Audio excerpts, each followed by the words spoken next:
Il circule actuellement une rumeur sur les réseaux sociaux affirmant que l'enlèvement des croyants, ce que certains appellent le rapture, se produira entre le 22 et le 24 septembre.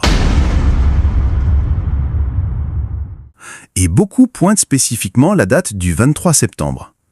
Cette idée fait le buzz sur TikTok et YouTube, attirant l'attention de milliers de personnes. Une vidéo devenue virale montre même un homme expliquant qu'il vend sa maison et ses voitures pour se préparer au 23 septembre. Que cette histoire soit vraie ou pas, elle démontre jusqu'à quel point certains prennent cette prédiction au sérieux. Mais pourquoi tant de gens croient-ils à cette date ? Plusieurs raisons reviennent souvent en ligne. D'abord, certains enseignants de prophétie biblique associent cette période à la fête des trompettes qui se déroule justement cette année entre le 22 et le 24 septembre. Ils rappellent que Jésus a annoncé son retour au son de la trompette, Matthieu 24, et ils établissent un lien direct avec cette fête juive. Ensuite, de nombreux internautes témoignent avoir eu des rêves ou des visions confirmant, selon eux, que Christ reviendrait le 23 septembre 2025.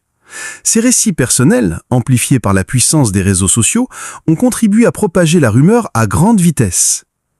Pourtant, il faut rappeler une vérité essentielle. Ce genre de prédiction ratée n'est pas une nouveauté. Depuis les siècles, des dates précises ont été annoncées et se sont toutes révélées fausses. L'an 1000 devait marquer la fin du monde pour certains.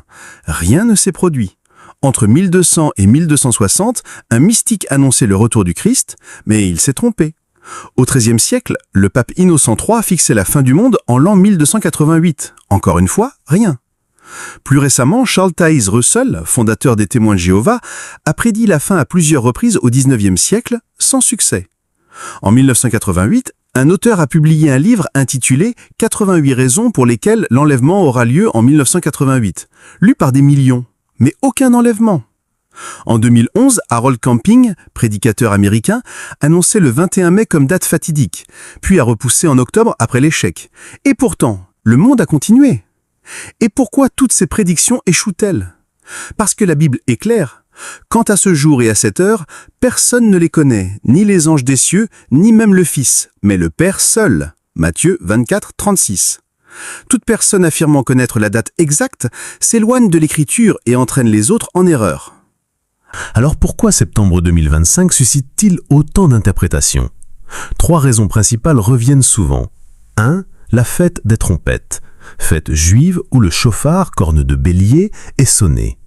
Dans la Bible, la trompette sert à annoncer des rassemblements, des guerres ou des célébrations. Beaucoup associent donc ce symbole à l'annonce du retour du Seigneur, citant 1 Thessaloniciens 4, 16 à 17 qui parle du son de la trompette de Dieu. 2. La situation au Moyen-Orient et en Israël. L'hostilité croissante des nations contre Israël alarme les observateurs, qui se réfèrent à Zacharie 12.3 « En ce jour-là, je ferai de Jérusalem une pierre pesante pour tous les peuples. » Certains y voient une accélération de l'horloge prophétique. 3. Les signes dans le ciel. En septembre 2025, une éclipse lunaire totale, la lune de sang, aura lieu, ainsi qu'un passage inhabituel d'une comète à grande vitesse. Ces phénomènes alimentent les spéculations, certains rappelant Joël 2.31, « Le soleil se changera en ténèbres et la lune en sang, avant l'arrivée du grand jour du Seigneur. » Tous ces éléments frappent l'imagination, mais voici ce qu'il faut retenir. Aucun de ces signes ne nous donne la permission de fixer une date. Jésus a comparé son retour à un voleur dans la nuit, dans Matthieu 24, 43-44, soudain, inattendu. Si tout le monde attend le 23 septembre, alors ce ne peut pas être ce jour-là, car il viendra à l'heure où vous n'y penserez pas.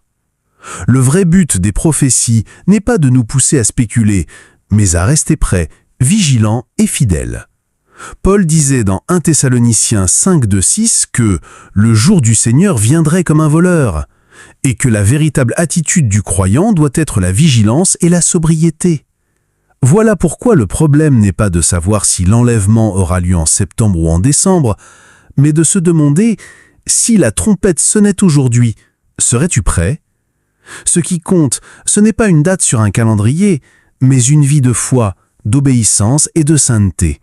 Jésus a dit « Heureux ces serviteurs que le Maître, à son arrivée, trouvera en train de veiller ». Luc 12, 37. Alors plutôt que de s'obséder sur une date comme le 23 septembre, gardons nos lampes allurées comme les vierges sages, Matthieu 25. Vivons dans la repentance et la fidélité, et soyons prêts en tout temps. Car qu'il vienne demain, dans 10 ans ou dans 1000 ans, le commandement demeure. Veillez, soyez sobres, restez fidèles et préparez vos cœurs.